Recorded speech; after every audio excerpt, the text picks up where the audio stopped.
Well, the Kennewick School District opened their doors tonight to the community on a common point of contention, Common Core. It's the new nationwide standard of teaching when it comes to math, and love it or hate it, it's our kids who need to learn it. And that's what tonight's focus was all about. Break it, you have two halves. Ah, what do you notice about the two halves? They don't look very good to eat. The research says that the #1 reason that kids stop doing math is they feel incapable. They just don't see a purpose for it, they're not good at it, and they don't feel like they have any ability in mathematics. That's what Kathy Fisk is up against, and Common Core, she says, is how you combat it. It's not about just calculation and solving problems anymore. It's about explain your thinking. Why did it work?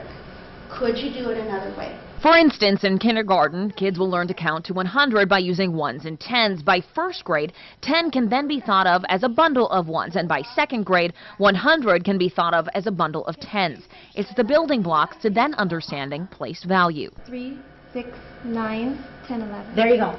Understanding, not memorizing. I mean, I said this to kids. I know other people said this to kids. Yours is not to reason why, just invert and multiply. So kids would memorize that formula, do it, but not have any idea at all why they were doing it, why it worked, or how to apply it to a new and novel situation. It's the anti-flashcard, the idea that memorization does not equal mastery, which has bred some misnomers. For instance, that kids no longer need to know the common algorithms for math. We're not telling them to always count with cereal or to always draw a model to solve the problem.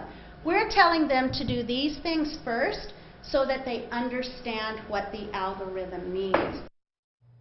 Now, Fisk says to keep the conversations topical. When reading a story to your kids, ask them if they can find the numbers. And when baking, give your kids the quarter cup and then have them get to a cup with you. She says if they see the need early, they will develop the desire.